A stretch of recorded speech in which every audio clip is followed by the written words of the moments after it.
In lesson 3, we're going to do a couple of different things. We're still going to learn a couple of new intros that we can use, but more importantly, we're going to learn how to play the intros in all 12 keys.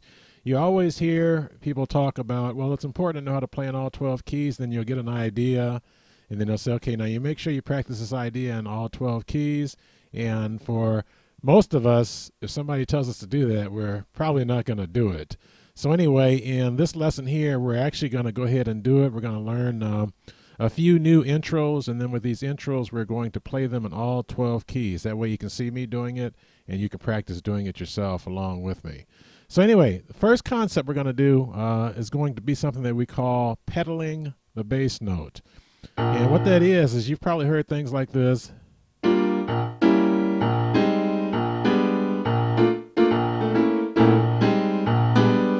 What I'm doing here in my left hand is I'm doing what's called pedaling a tone.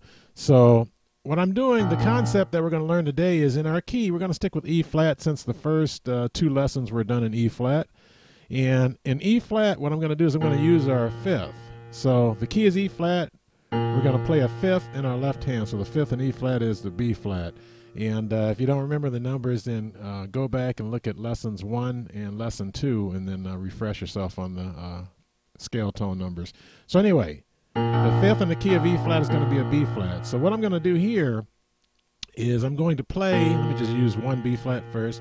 I'm going to play that on beats 2 and 4. Now this is the first way that we're going to pedal, where we're playing the left hand on beats 2 and 4, and this is a very common way, but then I'm going to show you something that you can do on beats 1 and 3 also. But anyway, so beats 2 and 4. So if we're going like this, 1, 2, 3, 4, 1, 2, 3, 4, 1, 2, 3, 4. So what I'm going to do for right now is we're going to do a 3, 6, 2, 5 progression. So in E flat, the 3 chord is here.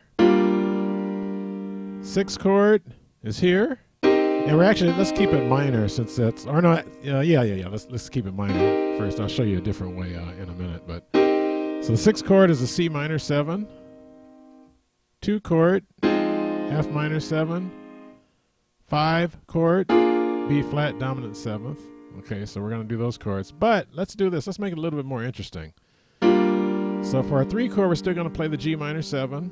But instead of jumping up here to the C minor 7, let's do an inversion. So if we look at the G minor 7, G, B, D, F, and we look at the C minor 7, C, E flat, G, and B, we'll notice that we have 2 of the tones that are common in both chords. If you look at the C minor 7 chord, you'll see that the G and the B flats in the C minor 7 chord. And in the G minor 7 chord, you also have the G and the B flat. So what we can do here is for the G minor 7 chord, we can play this.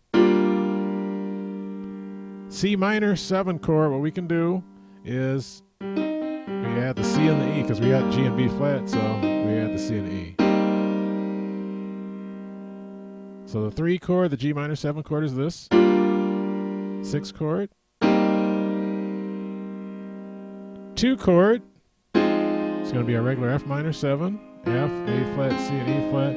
And then the 5, 7 chord, again, if we go up to the B flat dominant 7th, we'll see that we have 2 tones that are common between both of these chords. What you'll see is that the F and A flat is also part of the F minor 7 chord. So again, instead of playing our B flat dominant 7th chord like this, we're going to keep the F and the A flat down here. We'll play the B flat and D right there. Okay, so F minor 7 chord is this. B flat 7 is this. Okay, so we got our 3 chord, 6 chord, 2 chord, 5 chord. And for right now, let's just play it really straight, really simple. I'm going to change it in just a few seconds here, but what I'm going to do is I'm going to play the chords in the right hand on beats 1 and 3, and I'm going to play the left hand on beats 2 and 4. So it's like this: 1, 2, 3, 4. 1, 2, 3, 4.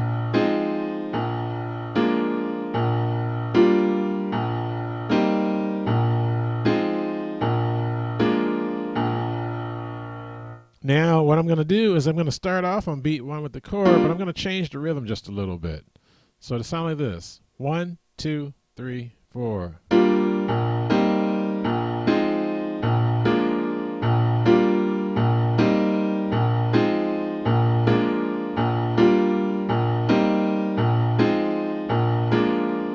I'll end it on the 1, or I can go into my song right there.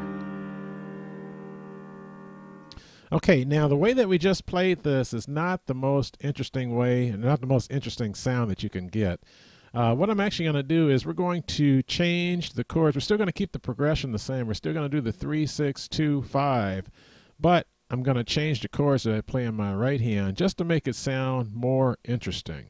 Okay, so the first chord that we're going to do, we're still going to pedal this on beats 2 and 4, but instead of playing the G minor 7, what I'm going to do is I'm going to play a G dominant 7th in its place. So instead of having the B flat here, I'm going to play a B. But I'm not going to do it like that because that doesn't sound very good. All I'm going to do is in my right hand, I'm going to